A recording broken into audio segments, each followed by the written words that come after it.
Hello to everybody who's listening to this. I presume most of you are student interpreters, but not all.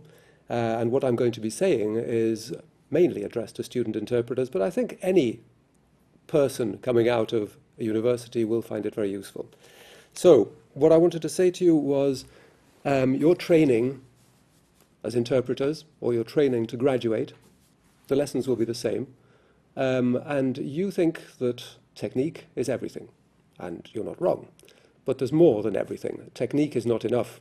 You have to have the technique to get through our recruitment test, for example, or our accreditation test, but the technique in itself is not enough. You need lots of other skills too. You need lots more knowledge as well. I think one of the things that people misunderstand is that you practice your consecutive, you practice your simultaneous, and that's it. Well, I'm afraid there's a lot of background things to be doing as well. It really is a full-time job. It's not just when you're in the booth, you're doing it all the time. And that applies from now. So, what does an employer look for? Well, first of all, if you're an interpreter, of course, the technique I've mentioned, but also much more than that. As I said, one is communication. In other words, you're making a speech. You're making the speech. You are becoming the speaker. And that changes a lot. First of all, who are you? Who is the speaker? Who you are determines how you speak to a very large extent. You will not use the same form of address or the same form of language if you are a finance minister, a dustman, an agricultural expert, an IT expert, all sorts of things like that. So the first point I want to make is register. You need to analyze. A Shakespearean actor does not use the same script or the same turn of phrase as somebody in the very latest neo-modernist play.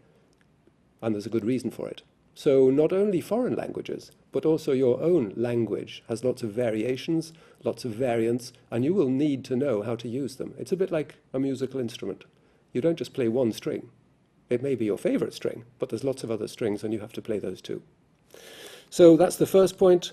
You need to know how to use your mother tongue, just like a musician uses his instrument. All sorts of different registers, all sorts of different situations, because at least in most people's experience of interpreting, you won't have a single client. It won't be a monochord performance.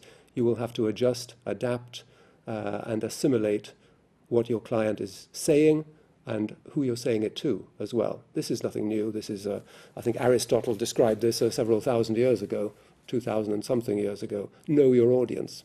You also have to know your speaker, in the case of an interpreter, because he's an intermediary. But this also applies to everybody else too. What else? Well, of course, consecutive is the foundation of interpretation. And why is it the foundation of interpretation? This is a question we're often asked. We don't do very much consecutive. That's true. Most of it is simultaneous. And yet, very frequently, you will find that consecutive is the first test that you will have to sit, and also in many cases it is eliminatory.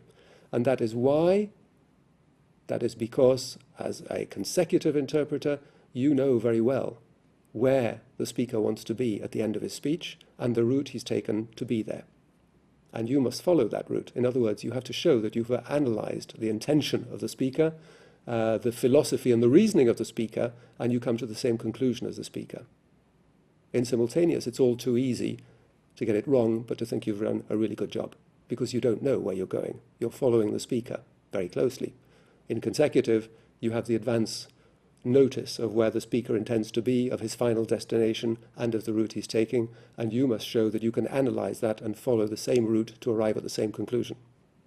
Logical, really. Having said that, there is also a practical use for consecutive as well. It is done. In fact, the more languages we have, the more useful consecutive is. A paradox, but only the first of many. Simultaneous is what we do most of. But there too, you have to be very careful. Don't practice on your own. Always have somebody listening to you. You never work in a vacuum. You always work for an audience. So make sure you have an audience and you do your best. And thirdly, communication. Don't just listen to what he says, the speaker.